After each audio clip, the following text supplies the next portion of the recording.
And a step up in grade for Harper's Brook. Going to be played late, I imagine. Exactly, yes, which now seems to suit him. I remember him over hurdle to Exeter one day in a race, a novice hurdle that he couldn't possibly lose, and he fell in a hole having made the running. So they've learned. Right, coming in. Let's go back up and rejoin Martin. Cheers, Stu. Coming in and off. For the Grade 2 Paddy Power Novices Chase, registered as the Dipper. 17 fences to cross in nearly 2 miles and 5 of galloping. The Real Whacker leads Beauport. Monmiral out over the first. Harper's Brook jumped it fourth, and Thunder Rock is bringing up the rear in the early stages. Coming to jump the second, the Real Whacker by nearly 3 lengths. Beauport, Monmiral upsides one another just in front of Harper's Brook. Thunder Rock held up last across the intersection and on to fence number 3, the Real Whacker. And Sam Twiston-Davies out in front by 2.5 lengths to Monmiral and Beauport disputing second, a length ahead of Harper's Brook.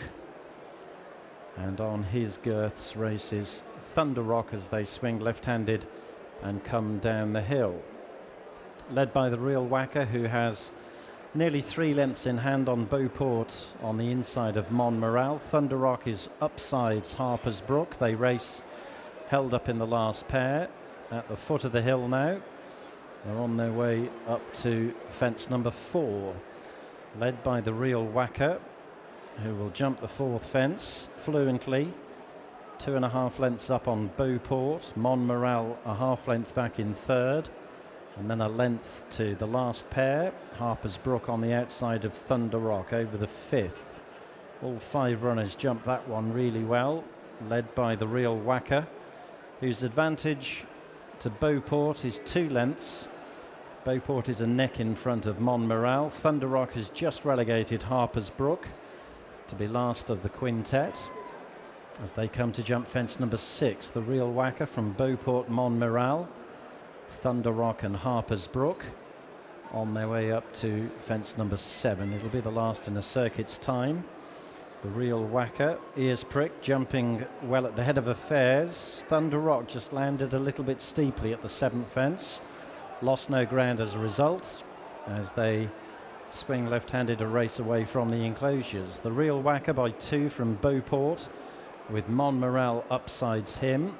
And then a length back to the last pair. Thunder Rock riding the rail and Harper's Brook with him as they run down towards the next line of fences. Number 8 upcoming, the Real Whacker, racing enthusiastically at the head of affairs, a couple of lengths in front of Beauport and Monmiral as they clear the 8th. Thunder Rock and Harper's Brook remain in the last pair. Now to the water jump for the one and only time, the 9th. It is the Real Whacker who will take it in front. From Monmiral landed second, relegating Beauport on the inside to be third. Thunder Rock and Harper's Brook are close behind as they come to an open ditch now.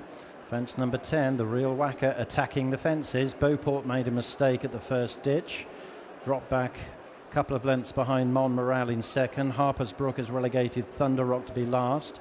Jumping the next, the Real Whacker from fence to fence will swing left-handed up the hill with a 4-length advantage over Monmiral. They're being pursued by Harper's Brook and Beauport, and finally Thunder Rock. There'll be 10 lengths between first and last, jumping the final ditch. The Real Whacker by 5 lengths. Monmiral in second. Harper's Brook 2 lengths off him in third. Beauport on his quarters but pushed along, and 2 lengths to Thunder Rock as they jump the fence on the top of the hill, where Harper's Brook made a jumping error. That was the 13th. They're coming towards the 4th last. And the Paddy Power Novices Chase, the Real Whacker by 3.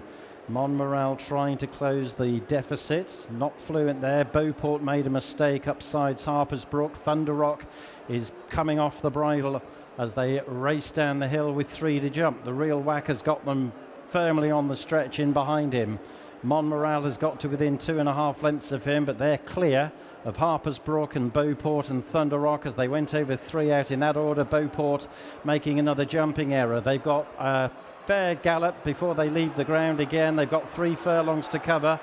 And it's the Real Whacker bidding to run the finish out of his 4 rivals. Monmiral is just over 2 lengths off him as they square up for home. Harper's Brook a clear third. Thunder Rock is moving into 4th, and Beauport relegated to the rear. The Real Whacker from Monmiral over 2 out. Be 3 lengths between them. Thunder Rock has moved into 3rd, but he's 8 lengths off the leader, and they're clear of Beauport and the weakening Harper's Brook into the wings of the final fence. The Real Whacker produces another spring heel jump, landed 5 lengths clear. Monmiral in 2nd. Thunder Rock is coming up the hill strongly. The Real Whacker wandering off a straight line in the closing stages, but Monmiral and Thunder Rock won't lay a glove on him.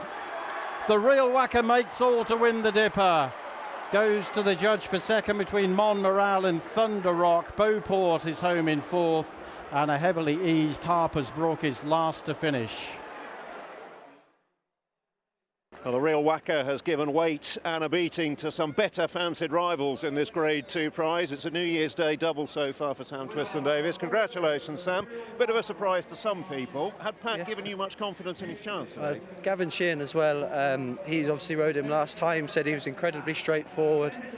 Jumps well, jump out, go a gallop and make it a bit of a test. And set some fractions I thought were strong, but at the same time he was quite happy all the way around, so delighted obviously then when he kept jumping and kept picking up, and thankfully he got home anyway.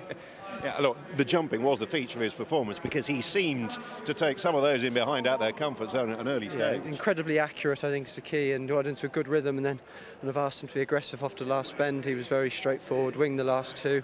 Only scare he had is he wanted to go out on another circuit, but I guess it's not a bad trait, is it? No, it's not. No, exactly. And he obviously likes it round here as well, which is not a bad trait. Obviously, Paddy Neville, a good trainer, just filled us with loads of confidence beforehand, along with Gavin. So, from my point of view, it's quite straightforward, just to do as told, and thankfully it's gone well.